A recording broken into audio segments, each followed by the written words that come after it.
gentlemen, welcome to Blue Abroad. This is Analytics Corner, the rivals, and today we're focusing on the Sydney Football Club. So without any further ado, let's get into it.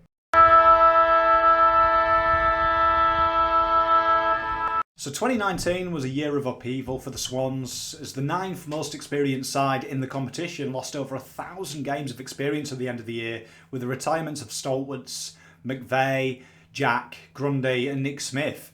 They spent 2019 dropping game time into their youngsters due to the injuries of some of the above, and the mercurial Buddy Franklin had an injury-interrupted year and they ended up finishing outside the 8. Buddy's absence though allowed McCartin and Blakey to really get some game time into them, and that was kind of the highlight of the year for the Swans. They did look good, they got some good game time, and that will stand them in good stead for the season ahead.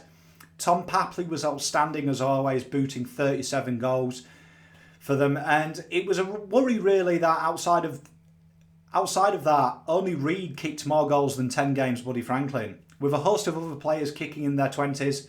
However, Rampy was a standout down back, and the 20 side will really benefit from all these youngsters having game time and will really look to make a step up going into 2020, filling the gaps of them senior players that have left.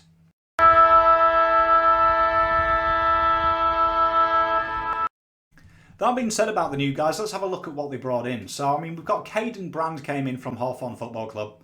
Now, he's a tall, physical backman, and it was kind of a bit of a surprise that the Hawks delisted him.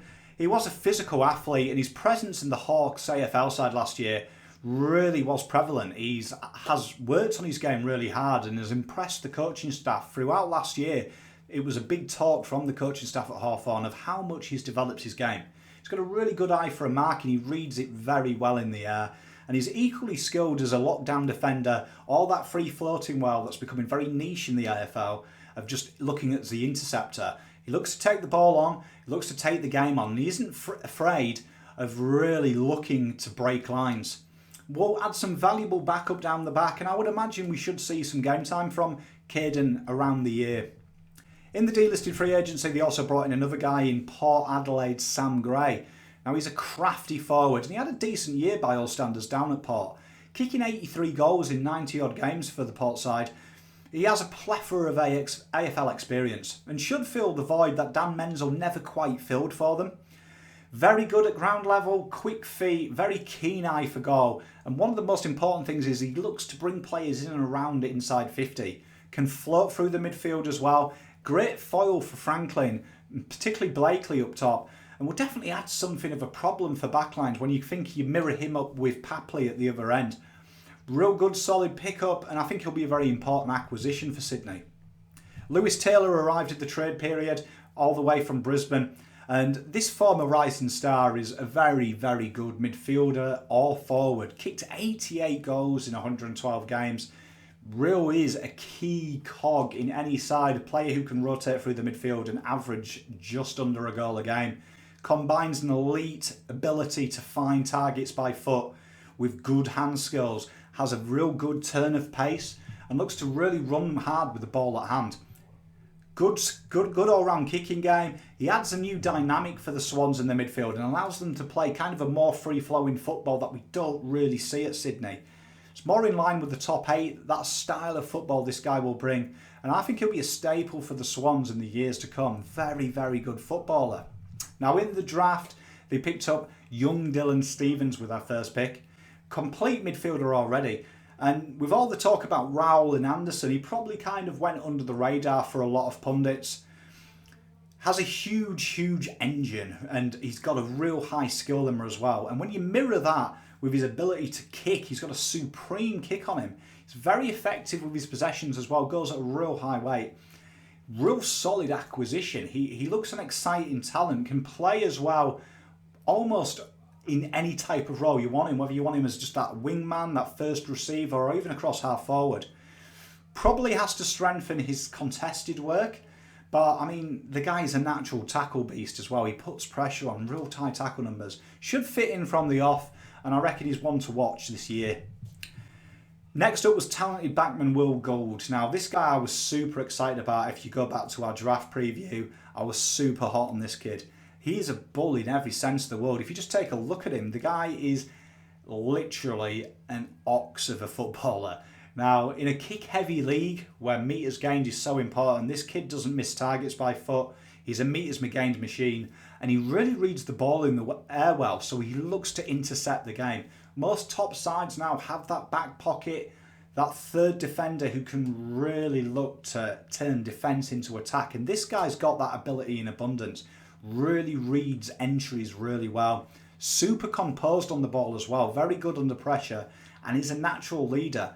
He's a real natural successor to McVeigh down back, and I think he's going to be a real one to watch for me. The sheer size of him is just unbelievable. He's going to really be able to match up on tall and small well. The big negative is his endurance because of his size, but I mean, Sydney do possess a very elite fitness camp there. I reckon he's going to be a real solid player to watch, kind of like Zion Williamson. I reckon that type of mold player that I think he'll surprise some people. I think in an elite level atmosphere, he's really going to shed some Ks and really add some muscle and lean muscle at that, and really add a bit of pace. This guy is one to watch. Super excited about Will Gould.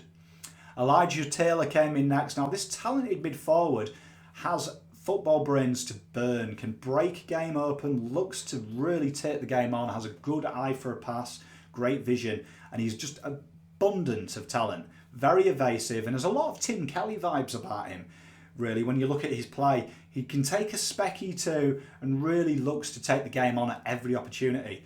One of his negatives, as much with any kids, is just his consistency. But when you have this ability, he's one of them players that you can put up with a 5 out of 10 for a couple of games, knowing a 9 out of 10 is round the corner.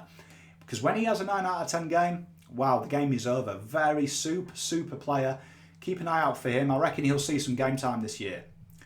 Chad Warner was their last pick in the draft, and he's a non-baller. Now, he's a medium-sized player, but he's an absolute animal around the contest. He has no regards for his own safety. Real head over the ball, throwback type footballer who puts his body on the line to win tough ball for his side.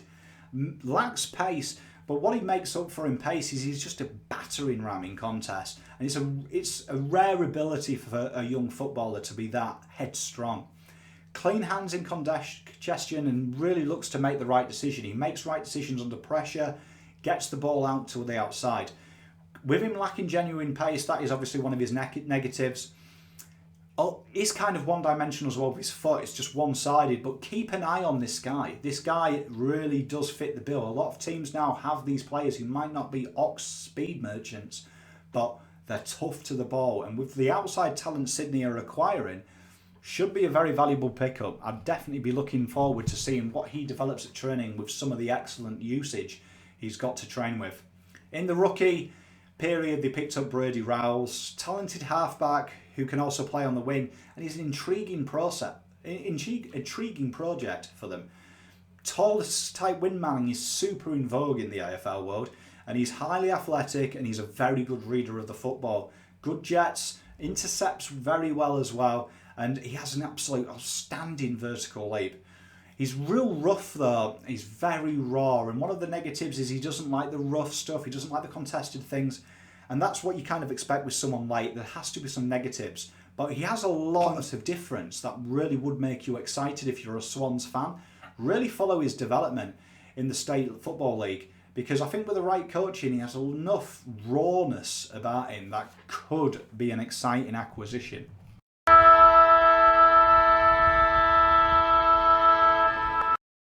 So let's look at 2020's round 1 selections then, and this is the team I've gone with. So we've got Dawson, Rampy, Lloyd, Florent, Alir, and Callum Mills, and to me this backline has got everything you want. Dawson looks to take the game on, he can swing both ways as well, two-way players. Jake Lloyd, he doesn't need any introduction really, the guy is pure class. Dan Rampy had a real stellar season last year, and Alir just seems to be getting better the more he plays this game. Florent and Mills, to me, that's who I went with. I like these guys. These guys are aggressive, good ball users, look to take the game on. The game is pure transition and ability to score from turnovers. And this is something for me where these guys really come into their own. Very good users. We look at the midfield line. You've got Heaney, Kennedy, and I've got Blakey on the wing. I have a feeling that everyone seems to be going with a tall, mobile player on the wing. Real good way to get out of trouble down back, really set up quick transition moving forward. And I like this combination. I think Heaney, he just lacks the consistency, but like when he's a 9 out of 10, this guy can take games away. Naismith's their ruckman I've gone with. Probably do lack a quality ruckman. I mean, Sinclair, him, they just suffer injuries too much. But Hewitt and Parker are a good on-ball pair. Parker is really good, very underrated for what he does for me. He really does take the game on well. Like, when you look at players who do what he does, Luke Shuey kind of gets a lot of plaudits. But Parker, for me, is on his day just as good, if not better. Forward line, we've gone Taylor, Reid, Papley, Haywood, Sinclair at full forward. I think he'll line up there and rotate. And McCarthy in Buddy's absence. Lewis Taylor and Papley, these guys are fearsome as a combination. Really, really good footballers. Can rotate through the midfield. Good teams, GWS, Richmond, they rotate their half forwards in midfield. It creates matchup problems. It really does give you options. Options win you AFL games. Sam Reid, really, he started to show a bit last year and he showed that he can take a bit of responsibility. Goal kicking probably hasn't been his strong suit, but he's really got a good midfield core and a good half-forward core now around him, which when Buddy comes back into this side, this forward line looks set. Haywood really does put the tackles in, really does put the pressure on.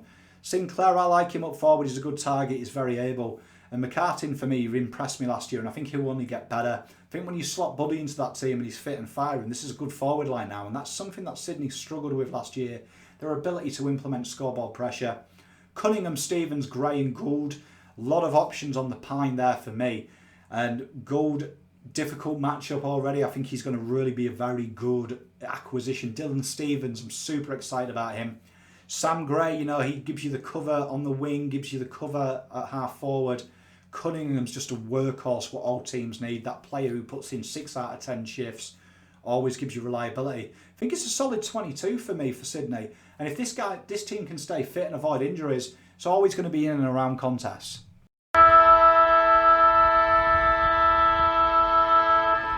So 2020, what does 2020 have in store for the Swans? It's really a year for a rebuild if you look through it, but I think it's a micro rebuild. I don't think it's like a huge, let's spend the next 10 years like Carlton are at the moment. There's a lot of experience that has come out of this side. And it is a real transitional year, there's no getting away from it. But Longmire, for me, it's the first time that no one's talking about finals. And when pressure is off, you can see Sleeping Giants do dangerous things. If Buddy can stay fit, as we've talked about, that forward line suddenly becomes very good. The midfield is expansive and it's now quick. It's got outside run. And although they've gone from one of the most experienced sides to the 4th most experienced side in the comp, when you've got the likes of Heaney, Mills, Blakely, Haywood, Floron and McCartin, these guys have come on in leaps and bounds and the core is very good at the Swans. They have also added better ground ball get players for me, and it's a team last year that did not kick enough goals, and now they've got a host of young players looking to step up and make a name for themselves in the competition. They're surrounded by strong, experienced heads in the midfield, which is important. That's the engine room. Kennedy and Heaney, when you throw in Stevens, Floron and people, these guys are real ball winners and game winners. One to watch, for me, one stat is their 2nd worst inside 50 differential in the comp, and for me, that is where we've got to look for players to really improve them entries. Not just down back, but looking to transition well and really creating opportunities for a talented forward line. TPI has them 15th this year. Champstar has them 14th, and I'd say it would be around that. I'd say bottom 6 for me is where they will. But for me, they can stay in games long enough and start kicking goals, I'd be worried. But this rebuild won't last for long, and I reckon we're talking finals football next year, definitely.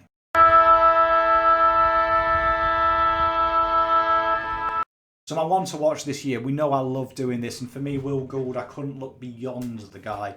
Big fan of him, hard running, tough, strong in the air, takes the game on. For me, he's got everything that says to me he's got the ability to impress from the off. In a league where intercept marks and your transitional defence are so important, he is equipped to help with that. He has all the necessary skills, he's good in the air, tough on the ground, tough to beat. Averaged 20 touches, 6 marks last year. I mean, this guy is a one-man wrecking machine down the back. Really complements a strong line. He's got a strong back line already for me. He's got good outside run with him. He's got real good targets to hit up in midfield. For me, be excited about this kid. I reckon this kid is one of the smokies to break Rao's projection of dominance in the Rising Star. He's a very exciting player. And when you've got Lloyd, who's like literally the halfback king in the comp, small defender king, This guy's going to really cause some problems for forward lines up and down the country this year.